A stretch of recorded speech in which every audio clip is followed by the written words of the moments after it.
Hello, students. This is Amit Roy, and I am going to teach you a type of parallel projection, that is oblique projection. Actually इस lecture में मैं oblique projection को बहुत ही simplified और most simplified fashion में बताने की कोशिश करने जा रहा हूँ, है ना, जिससे आप लोग को बिल्कुल कोई भी 1% का भी कोई कन्फ्यूजन ना रहे। इसलिए मैंने इसमें कुछ और एक्स्ट्रा डायग्राम्स भी ऐड किए हुए हैं। ठीक है, तो ऑब्लिक पोजीशन के बारे में सबसे पहले तो कुछ बेसिक पता होना चाहिए कि ऑब्लिक प्रोजेक्शन होता क्या है। ऑब्लिक प्रोजेक्शन, पहली बात तो यह है कि it is one of type of parallel projection. That means जो लाइन ऑफ प्रोजेक्शन होंगी वो आपस में पैरेलल ही रहेंगी, है ना। लाइन ऑफ प्रोजेक्शन आपस में पैरेलल ही रहेंगी। पैरेलल होने का क्या मतलब होता है कि वो कभी भी आपस में कन्वर्ज नहीं करेंगी। ठीक है, that means COP, centre of projection, will be infinite. Okay, now what is the meaning of oblique here? Oblique means actually जो लाइन ऑफ प्रोजेक्शन है वो प्लेन ऑफ प्रोजेक्शन पे परपेंडिकुलर हिट नहीं करेंगी। Okay, means in other word we can say that कि line of projection और plane of projection के बीच में 90 डिग्री का एंगल नहीं बनेगा। ओके, तो अब बात आती है कि अगर 90 डिग्री का एंगल नहीं बनेगा तो कितने डिग्री का एंगल बनेगा। तो इसी के बेसिस पे ऑब्लिक प्रोजेक्शन को भी फर्दर 2 टाइप्स के प्रोजेक्शन में हमने डिवाइड किया है, जो कि हम लोग प्रीवियस लेक्चर में हम लोगों ने पढ़ा भी है, उसके बारे में बात भी किया है ना। जिसमें से एक था कैवलियर प्रोजेक्शन और दूसरा था हमारा कैबिनेट प्रोजेक्शन। तो कैवलियर प्रोजेक्शन में क्या है कि जो लाइन ऑफ प्रोजेक्शन और प्लेन ऑफ प्रोजेक्शन के बीच में एंगल बनेगा that will be 45 degree.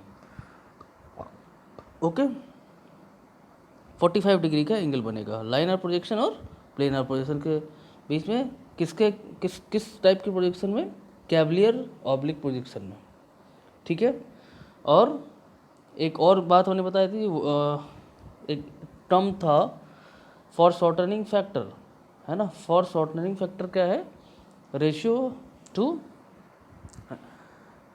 Of the size of projected image to the size of original object. Okay, तो इसमें क्या होता है, तीनों एक्सिस के रिस्पेक्ट में सेम अमाउंट में रिडक्शन होता है। फॉर शॉर्टनिंग होता है जो भी रिडक्शन होता है। अगर रिडक्शन हो सकता है कि रिडक्शन ना भी हो, और अगर रिडक्शन होगा तो इक्वली होगा, है ना। एक बात तो ये हो गई कैवलियर प्रोजेक्शन की। सिमिलरली हम लोग एक और प्रोजेक्शन है ऑब्लिक प्रोजेक्शन का, that is cabinet projection. Okay, तो कैबिनेट प्रोजेक्शन में क्या है, जो एंगल है, एंगल की बात जो हम लोग कर रहे थे, that angle will be 63.43 degree. 63.43 degree. ठीक है, किस एंगल की बात कर रहे हैं हम लोग? Line of projection and plane of projection के बीच के एंगल की बात कर रहे हैं। इन दोनों के बीच में जो एंगल बनेगा वो 63.43 डिग्री का बनेगा। ये कहाँ से आया है? एक्चुअली ये आया हुआ है आपका कि जो जेड एक्सिस के पैरेलल में डायमेंशन है ऑब्जेक्ट का, उसमें जस्ट हाफ का रिडक्शन होता है। और कॉट इनवर्स हाफ के बेसिस पे एंगल को इवेल्युएट किया गया है। That means I want to say that cot inverse half की वैल्यू होती है 63.43 डिग्री। ठीक है, तो अल्फ़ा की वैल्यू क्या आ गई यहाँ पे, कैवलियर के केस में अल्फ़ा की वैल्यू 45 डिग्री थी और कैबिनेट के केस में अल्फ़ा की वैल्यू आपकी 63.43 डिग्री हो गई। ठीक है, ये तो हो गए हमारे टाइप्स ऑफ ऑब्लिक प्रोजेक्शन। अब हम ऑब्लिक प्रोजेक्शन मैट्रिक्स कैसे डिराइव हुआ है उसके बारे में बात करते हैं। ओके, तो ऑब्लिक प्रोजेक्शन मैट्रिक्स डिराइव करने के लिए हमें ऑर्थोग्राफिक प्रोजेक्शन की सहायता लेनी पड़ेगी, है ना। तो एक जैसे कि फिगर 1 में दिख रहा होगा आप सभी लोगों को कि जो आपका ओरिजिनल ऑब्जेक्ट का पॉइंट है P, ओरिजिनल ऑब्जेक्ट के ऊपर कोई एक पॉइंट लिया गया है दैट इज़ P, और क्योंकि वो 3D में है इसलिए इसका कोऑर्डिनेट लिखा हुआ है x, y, z। अब इस पॉइंट P के दो टाइप के प्रोजेक्शन जो है प्रोजेक्ट किए गए हैं। एक तो आपका ऑर्थोग्राफिक प्रोजेक्शन है दैट इज़ POR और उसका कोऑर्डिनेट लिखा हुआ है x, y। ओके, ये देखिए मैं जूम कर दे रहा हूँ।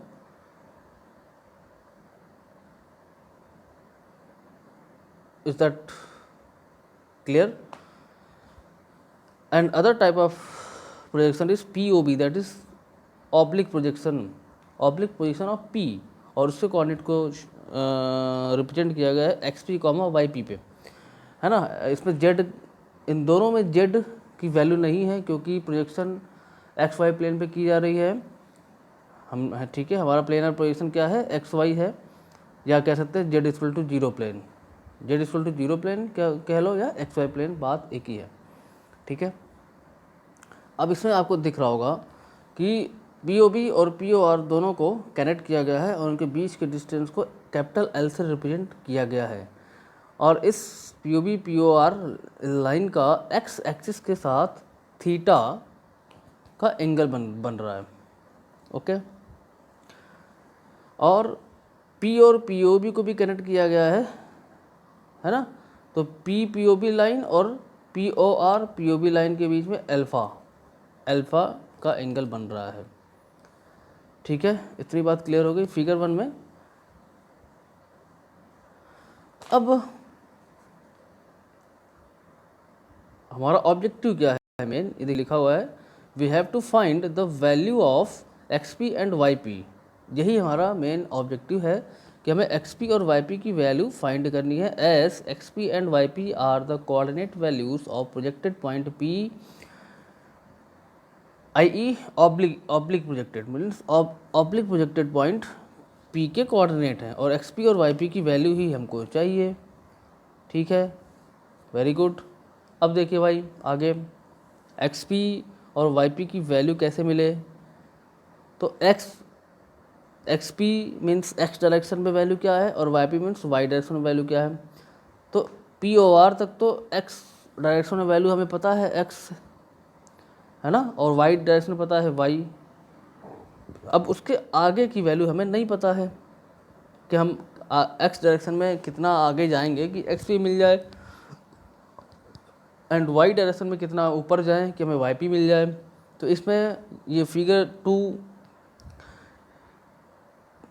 के हेल्प से हम इसको फाइंड आउट कर सकते हैं। ये एक्चुअली क्या है, POB POR और x एक्सिस मिलके एक राइट एंगल ट्रायंगल का फॉर्मेशन कर रहे हैं। ये हमने ट्रायंगल बनाया है, right angle triangle POB POR और O। ठीक है, और POR O के डिस्टेंस को स्मॉल b से रिप्रेजेंट किया है ना, एंड POB और O के बीच के डिस्टेंस को स्मॉल h से रिप्रेजेंट किया है। तो एक्चुअली हमें B और H की वैल्यू अगर मिल जाती, B और H की वैल्यू मिल जाती तो हमारा काम बन सकता है। x प्लस B और y प्लस H ही XP और YP की वैल्यू हैं। तो हम इसमें cos थीटा और sin थीटा ट्रिग्नोमेट्री का यूज़ कर सकते हैं। cos थीटा क्या है, cos theta equal to B/L, तो यहाँ से B इक्वल टू हो जाएगा L cos theta. Is that clear? Okay, तो यहाँ से आपका क्या निकल रहा है कि cos theta equal to b upon l, तो बी की वैल्यू मिल गई l cos theta, and similarly sine theta equal to small h upon l, तो यहाँ से एच की वैल्यू क्या मिल जाएगी, एल साइन थीटा। ठीक है, तो हमने क्या बात किया था कि एक्स पी क्या हो जाएगा, एक्स प्लस बी, और वाई पी क्या हो जाएगा, वाई प्लस एच। तो हमें बी और एच की वैल्यू मिल गई है, ये देखिए तो हमने कर दिया, x p equal to x plus l cos theta and y p equal to y plus l sine theta. यहाँ तक तो पहुँच गए हम लोग, लेकिन अभी ये कंप्लीट वैल्यू नहीं है एक्स पी और वाई पी की। एक्चुअली हमें जो हमारा फाइनल डेस्टिनेशन है वो क्या है कि हमें मैट्रिक्स फॉर्म में लिखना है। मैट्रिक्स फॉर्म में लिखने के लिए हमें वैल्यूज जो होंगी वो एक्स वाई और जेड तीनों एक्सिस के टर्म्स में मिलनी चाहिए। तो अभी सिर्फ हमें एक्स पी एक्स के टर्म में मिला हुआ है और वाई पी वाई के टर्म में मिला हुआ है, तो क्या करना पड़ेगा, हमें एक्चुअली एल को रिप्लेस करना होगा। अब देखिए एक और इस फिगर में देखिए, फिगर 1 में ये पी ओ बी और पी ओ आर के मिला के एक और राइट एंगल ट्रायंगल का फॉर्मेशन हो रहा है इस तरीके से। ये देखिए, इसको आप एक्सपेरिमेंट खुद भी कर सकते हो। अब अगर हम दीवार को एक्स वाई एक्सिस माने और दीवार से हवा में आके एक पॉइंट लेते हैं, है ना, और उस पॉइंट का एक तो परपेंडिकुलर प्रोजेक्शन लेते हैं, दैट इज़ ऑर्थोग्राफिक, जिसको हमने पी ओ आर कह रखा है, और एक ऑब्लिक प्रोजेक्शन लेते हैं, that is P O B. ठीक है, अब उन दोनों पी ओ बी और पी ओ आर को दीवार में कनेक्ट करो, वही उसी के बीच के डिस्टेंस को एल से रिप्रेजेंट किया गया है, और इन दोनों पॉइंट को पी से कनेक्ट कर दीजिए, तो एक राइट एंगल ट्रायंगल बन रहा होगा। Just imagine that. ओके, अब पी का जो पी ओ बी पॉइंट बना हुआ है उसको अगर हम मिलाते हैं तो पी ओ बी और P O R P O B lines के बीच में अल्फ़ा डिग्री का फॉर्मेशन हो रहा है। यही हमारा क्या है, लाइन ऑफ प्रोजेक्शन। पी और पी ओ बी ही लाइन ऑफ प्रोजेक्शन है ना। तो इस लाइन ऑफ प्रोजेक्शन का प्लेन ऑफ प्रोजेक्शन से अल्फ़ा डिग्री का अल्फ़ा डिग्री का एंगल बन रहा है। यही अल्फ़ा डिग्री ही में हमारा मेन फोकस है ना। तो अब हम यहाँ पे क्या कर सकते हैं कि हमें एक्चुअली एल को जेड से रिप्लेस कर सकते हैं। कैसे, tan का यूज़ कर लो। फिगर 3 की बात कर रहा हूँ मैं। tan अल्फ़ा की वैल्यू क्या होगी, tan alpha equal to z upon l. ये देखिए लिखा हुआ है tan alpha equal to z upon l, तो एल की वैल्यू हो जाएगी जेड अपॉन tan अल्फ़ा, और हमने सब एज्यूम कर लिया है 1 upon tan alpha equal to L1, तो क्या हो जाएगा आपका l will be equal to z L1। अब इसी एल की वैल्यू को एक्स पी और वाई पी में हमने सब्स्टिट्यूट कर दिया। कैसे, ये देखिए x p equal to x plus y का टर्म नहीं आ रहा था तो 0 इंटू वाई कर दिया, plus z L1 cos theta. In the similar way y p will be equal to x का टर्म नहीं था तो 0 इंटू एक्स कर दिया, plus y plus z L1 sine theta. और जेड पी की वैल्यू तो 0 ही होगी। ये तो मैंने कई बार इस चीज़ को बताया रखा है कैसे हो रहा है ना, कैसे हो रहा है, क्योंकि प्लेन ऑफ प्रोजेक्शन हमारा एक्स वाई एक्सिस है, जहाँ पे हमको आउटपुट मिल रहा है वो तो एक्स वाई एक्सिस पे मिल रहा है ना, जेड उसमें है ही नहीं, तो जेड की वैल्यू पूरा 0 है, तो 0 into x plus 0 into y plus 0 into z हो जाएगा। ठीक है, अब हमने इसी इक्वेशन को मैट्रिक्स के फॉर्म में रिप्रेजेंट कर दिया है, रीअरेंज कर दिया है, और हमने होमोजेनियस कोऑर्डिनेट सिस्टम यूज़ किया हुआ है विद रो मेजर ऑर्डर। तो x p y p z p 1 is equal to x y z 1, और ये देखिए पहले फर्स्ट रो में एक्स के सारे कोएफिशिएंट लिख लीजिए, है ना।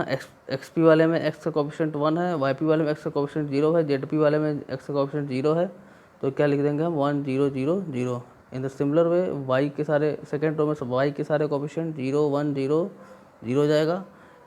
इन the similar way third row में जेड के सारे कोएफिशिएंट लिखिए, तो L1 cos theta L1 sine theta 0 0 और फाइनली आपका 0 0 0 1 ये लास्ट रो हो गया होमोजेनियस कोऑर्डिनेट सिस्टम की वजह से। तो ये आपका निकल के आ गया standard oblique projection matrix. Okay, अगर यहाँ पे एक चीज़ और समझने वाली चीज़ है कि अगर L1 की वैल्यू 0 अगर हो जाए, दैट मीन्स 1/tan अल्फ़ा 0 हो जाए, तो क्या हो जाएगा, tan अल्फ़ा इनफाइनाइट हो जाएगा।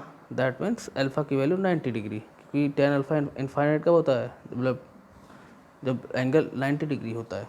दैट मीन्स कहने का मतलब ये है कि L1 0 होने पर यही जो मैट्रिक्स है इसमें L1 की वैल्यू 0 कर दो तो यही मैट्रिक्स क्या बन जाएगा, orthographic projection matrix on XY plane, on XY plane या Z=0 प्लेन। तो that's all in oblique projection. ये इसको हमने आसान से आसान बना दिया है ना। तो thank you for watching, thank you so much.